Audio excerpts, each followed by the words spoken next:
Good morning, everyone. Myself, Professor Devendra Kumar, from Electronics CNC Department, Government SKSJTI, Bangalore. So I am handling Verilog HDL. Today we are going to discuss the fifth semester subject 18 EC. Subject code is 18 EC56 Verilog HDL.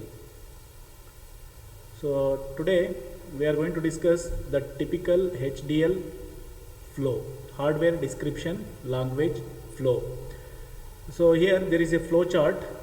In this flow chart, the first block is the design specification, second behavioral description, the third one RTL description, the next is functional verification and testing, next logic synthesis or timing verification, next gate level netlist, logical verification and testing, floor planning, automatic place and route, physical layout, layout verification, and finally implementation.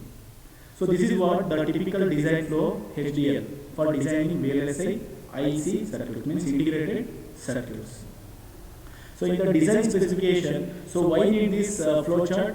The same thing, this is what the theoretical flow chart of the HDL. Same thing we are going to implement in the practical also. In practical we can see using the, based on the software, we can find all these, the flow charts. Okay.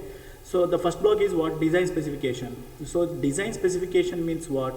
So design specification means, so what are all the gates or in the circuit, so we have to use the minimum number of gates for the design, and the output should be, it is accurate output we need. Okay, so even in the company also they are going to ask the accurate output. Okay, so when the product is going to launch, suppose if any mobile or any other product is going to launch, means it should be some design specification is very important. Clear? Before going to that, so the design specification, it is nothing but what, how the designer is going to use the minimum number of circuit or the components for the design purpose. Clear? So this is what the design specification. For example, in for your also in the lab they are going to ask design a circuit. Okay, so what you are going to do on that time? So you are going to use the minimum number of components, okay, for the input, and we will get the what the correct output. Okay, for that purpose we need the minimum number of components. So this is what the design specification. So next is what the behavioral description. Behavioral description means it is nothing but what, the behavioral appearance of the product. Clear? So for example, your mobile, so it is how it look like when it is handled or not. So it is the behavioral appearance. Clear? So generally we talk about the behavioral means, so what is the behavioral of that person? It means what the behavioral description means, the particular module. Clear? The particular module, how it is going to behave for whatever the input and what we will get the output. Okay, so it should be in the code, the behavior description, it should be in the code in the VHDL. So next is what? RTL description. RTL description means register transfer logic. It should be in the what we are going to use the certain number of variables. Suppose if it is we are going to repeat the variables, again it is going to repeat. Okay, so see in the diagram, so there is a loop in the RTL description. So next is what? The functional verification and testing. The functional verification and testing means what? It is nothing but what, how the hardware is going to function. Okay, so I already told in the previous session, functional there is a separate software coding, separate for hardware designing, and separate for software testing. Clear? So in this department they are going to find out the whatever the problem occurs while in the software or the hardware or in the testing. So if it is any error, so again it is going go back to the RTL description. Clear? So next is what? Logic synthesis and timing verification. So logic synthesis means, so it is going to check the error. Okay, so check the error, and there is a timing verification. So all of you know the timing verification is very important. There is a target, clear. So for example, if you swipe the ATM, okay, in the ATM card, so if you swipe in the machine, so it will give the certain amount of time to enter your pin. So for that purpose, within the time limit, we have to enter the the pin, ATM pin. Otherwise, it will go back to the home screen. Okay, so this is nothing but what the timing verification. Within that, so it should be display. Clear. Next is what gate level netlist. After this, the gate level netlist is going to, so in the IC integrated circuit, so there is a number of transistors. So it is going to automatically interconnected and it will develop the netlist. So next one is what logical verification and testing. So logical verification and testing means, so it should be matched with the input. Suppose if you are going to suppose AND gate truth table means if it is 1 1 means only it is going to high. In the rest of the inputs it should be 0. 1 1 0 0 means it is 0 output. So 0 1 is 0 output.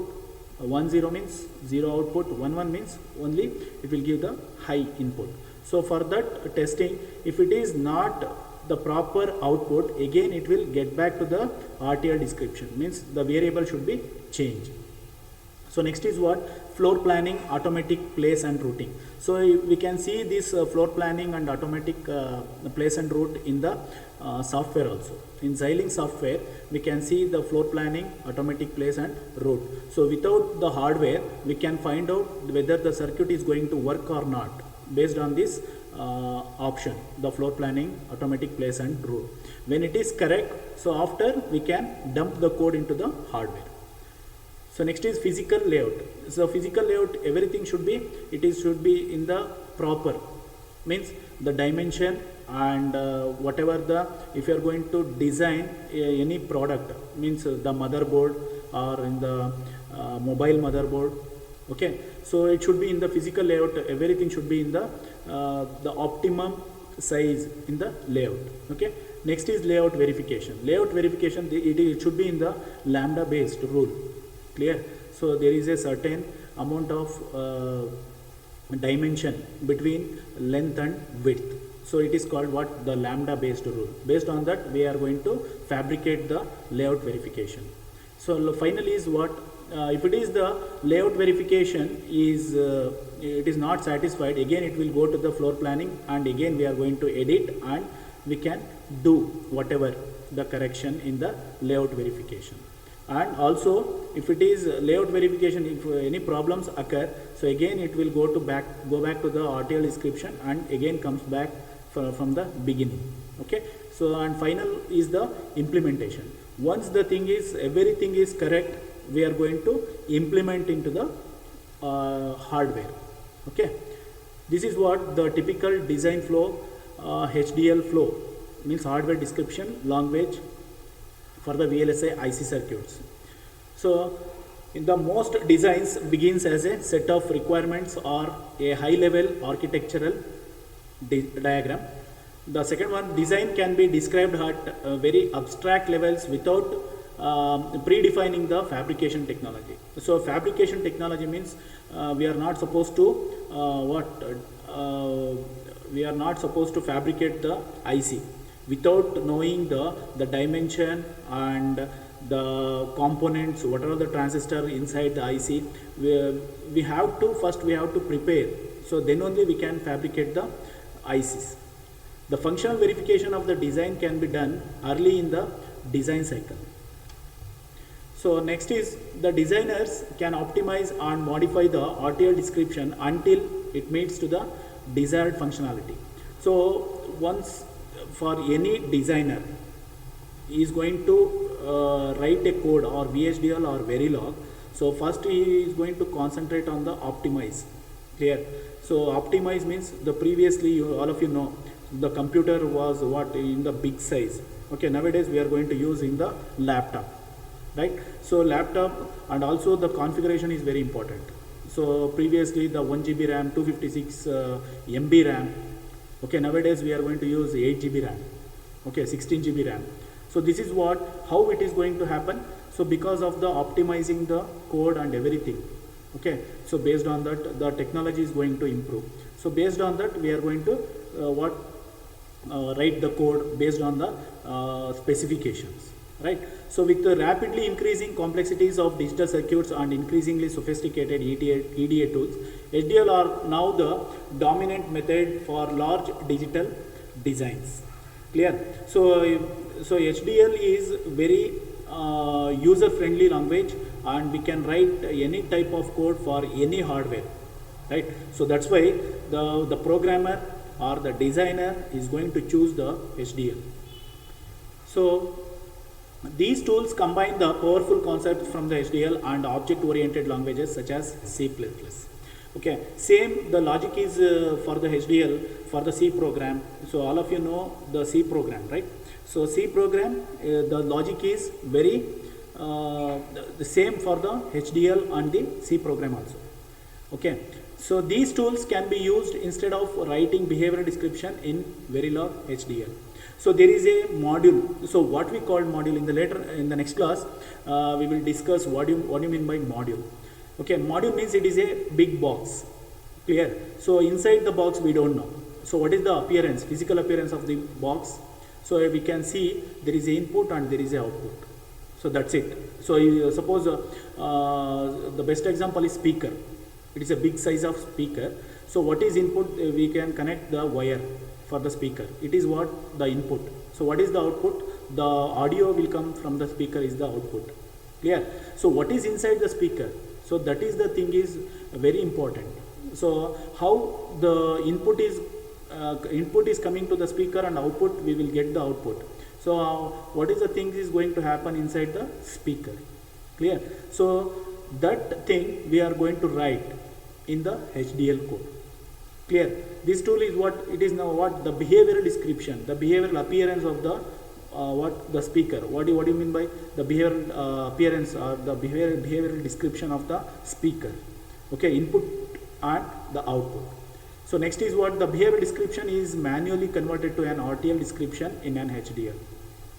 See here the RTL means it is nothing but the RTL, the register, means what the variable we are going to take, what the value we are going to take, and how we are going to transfer using the RTL. Okay, the last point, the designer has to describe the data flow that will implement the desired digital circuit. From this point onward, the design process is done with the assistance of EDA tools.